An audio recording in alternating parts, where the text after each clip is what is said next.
छत्रपती संभाजीनगरमध्ये सर्वात जास्त चर्चेचा विषय ठरलेला मतदारसंघ म्हणजे फुलंब्री विधानसभा मतदारसंघ। इथल्या निवडणुकीसाठी भाजपने अनुराधा चव्हाण यांना उमेदवारी जाहीर केली। त्यामुळे मागील गेल्या 6 महिन्यांपासून सुरू असलेल्या उमेदवारीच्या संदर्भातील चर्चा अखेर थांबल्या। पण पक्षातील बाकी इच्छुकांमध्ये नाराजी पसरली, तर दुसरीकडे शिवसेनेचे 2 उमेदवार बंडाच्या तयारीत असल्याचं दिसून येतंय। फुलंब्री विधानसभा मतदारसंघातील आमदार हरिभाऊ बागडे यांची राजस्थानला राज्यपालपदी वर्णी लागली। दुसरीकडे त्यांचे राजकीय प्रतिस्पर्धी डॉक्टर कल्याण काळे खासदार म्हणून निवडून आले। त्यामुळे दोन्ही आजी-माजी आमदार फुलंब्री विधानसभा मतदारसंघाच्या बाहेर पडले। त्यामुळे मागील गेल्या 6 महिन्यांपासून भारतीय जनता पक्षात इच्छुकांची संख्या वाढल्यामुळे जो तो आपापल्या विजयाचे गणित लावत होता। पण पक्षाने केंद्रीय सर्व्हेनुसारच उमेदवार देण्याचं जाहीर केल्यामुळे जो तो इच्छुक उमेदवार जनमानसात जात होता। पण मागील गेल्या 10 वर्षापासून फुलंब्री विधानसभा मतदारसंघात सातत्याने वावरणाऱ्या अनुराधा चव्हाण यांच्यावर भाजपने फुलंब्री विधानसभेची जबाबदारी दिली आहे। त्यामुळे भाजपाकडून इच्छुक असणारे छत्रपती संभाजीनगर उच्चतम उत्पन्न बाजार समितीचे सभापती डॉक्टर राधाकिसन पठाडे, भाजपचे जिल्हाध्यक्ष सुहास शिरसाट, जिल्हा महामंत्री राजेंद्र साबळे, जिल्हा उपाध्यक्ष प्रदीप पाटील, देवगिरी बँकेचे अध्यक्ष किशोर शितोळे, आध्यात्मिक आघाडीचे रामूकाका शेळके, माजी उपमहापौर विजय अवताडे, माजी महापौर बापू घडामोडे यांच्यात नाराजी पसरली आहे। त्यामुळे हे सर्वजण आता काय भूमिका घेतात याकडे सर्वांचं लक्ष लागून आहे। भाजपकडून सर्वाधिक उमेदवार इच्छुक असल्याने पक्षाची डोकेदुखी सध्या वाढली आहे। फुलंब्री विधानसभेसाठी भाजपची यादी मोठी झाल्याने उमेदवारी कोणाला मिळणार याचे अंदाज बांधणं कठीण झालं होतं। पण पक्षाने जनमानसात जाऊन सर्वे केला, त्यानंतर पक्षाच्या पदाधिकाऱ्यांचाही कौल जाणून घेतला। त्यानंतर भाजपकडून अनुराधा चव्हाण यांना उमेदवारी जाहीर झाली।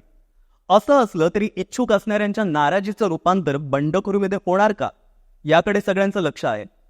आपल्या राज्यामध्ये भाजप, शिवसेना आणि राष्ट्रवादी अजित पवार गट यांची महायुती आहे। पण या युतीतच मुख्यमंत्री एकनाथ शिंदे यांच्या शिवसेनेचे मंत्री अब्दुल सत्तार यांचे समर्थक किशोर बलांडे आणि खासदार संदीपान घुमरे यांचे समर्थक रमेश पवार हे दोघंही अपक्ष निवडणूक लढवण्याचा विचार करतात। त्यामुळे महायुतीच्या उमेदवाराला हा घरचाच आहेर असल्याची चर्चा आहे। महायुतीतील बंडोबांना शांत करण्यासाठी महायुतीतील नेत्यांना कितपत यश मिळेल याकडे आता सगळ्यांचं लक्ष आहे। छत्रपती संभाजीनगर जिल्ह्याचे पालकमंत्री आणि अल्पसंख्याक मंत्री अब्दुल सत्तार आणि भाजप पक्षामध्ये फारसं सख्य नसल्याचं दिसून येतं।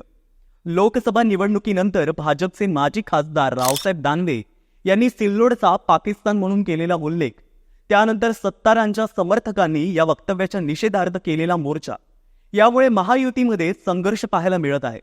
यातच फुलंब्री येथून माजी सभापती किशोर बलांडे यांची उमेदवारी पालकमंत्री सत्तार यांनी 15 ऑक्टोबरला एका कार्यक्रमातून जाहीर केली होती। त्यामुळे युतीमध्ये ठिणगी पेटली आहे। पालकमंत्री अब्दुल सत्तार यांचे विश्वासू किशोर बलांडे यांनी सुद्धा लढणार आणि जिंकणार असे बॅनर मतदारसंघात लावलेले दिसतात। फुलंब्री तालुक्यातील किशोर बलांडे हे जिल्हा परिषदेमध्ये बांधकाम सभापती होते। त्यांनी मागील 1 वर्षापासून फुलंब्री मतदारसंघात तयारी सुरू केली आहे। पालकमंत्री अब्दुल सत्तार यांच्या पाठिंब्यातून त्यांनी मतदारसंघात 25 कोटी रुपयांची विविध विकास कामे मंजूर करून आणली आहेत। त्यामुळे किशोर बलांडे माघार घेतील असं काही वाटत नाही।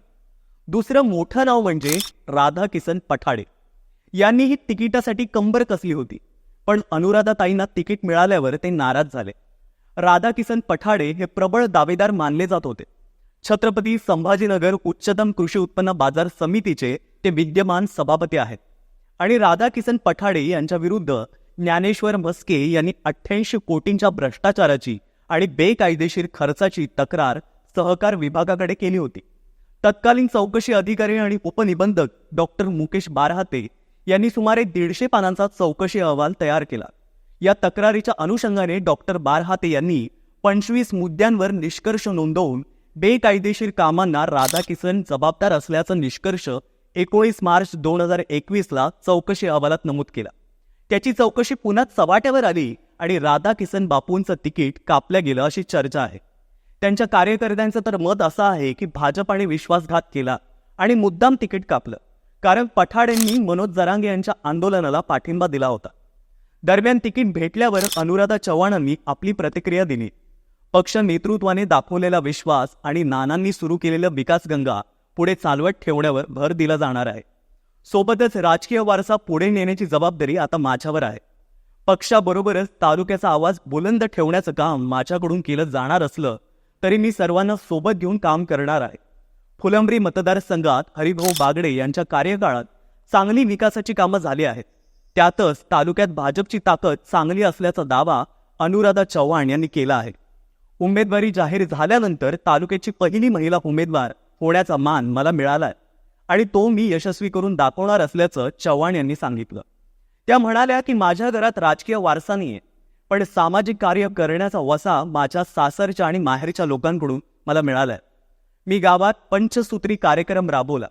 त्यात आरोग्य, शिक्षण, जलसंधारण, महिला सबलीकरण, रोजगार आदी विषयांवरती काम केले. त्यामुळे या कामाची सुरुवात मी किनगावातूनच केली. त्यामुळे किनगावला 2009 मध्ये आदर्श गाव म्हणून सन्मान मिळाल्याचंही त्यांनी आवर्जून सांगितलं. गावात सामाजिक कार्य करताना माझ्यासमोर राष्ट्रसंत तुकडोजी महाराज यांचा आदर्श होता. त्यानुसारच गावाचा विकास व्हावा असं वाटत होतं. त्यातच पोपटराव पवार यांनी पश्चिम महाराष्ट्रात जसं एक आदर्श गाव निर्माण करून नाव लौकिक मिळवलं, त्यानुसारच आपल्या गावाचा विकास व्हावा असं मला वाटतं. त्यामुळे मी कामाला सुरुवात केली आहे. त्यानंतर पुढे राजकारणात प्रवेश केला. त्यातून गाव परिसरात अनेक विकास कामे प्रतिनिधी असताना मी केली. त्यामुळे आता थेट फुलंब्री विधानसभेतून भाजप पक्षाच्या माध्यमातून आमदारकीसाठी तिकीट मिळाल्याने मी आता निवडणुकीच्या रिंगणात आली आहे आणि जनता मला थेट विकास कामाच्या बळावरच मतदान करेल अशी मला आशा आहे. पण भाजपच्या इच्छुकांची भाऊगर्दी बघता आणि आता होणारी बंडखोरी बघता याचा फटका येत्या निवडणुकीत भाजपला बसल्याशिवाय राहणार नाही. पण याबद्दल तुम्हाला काय वाटतं ते आम्हाला कमेंट करून नक्की कळवा आणि पाहत रहा सत्य पे सत्ता.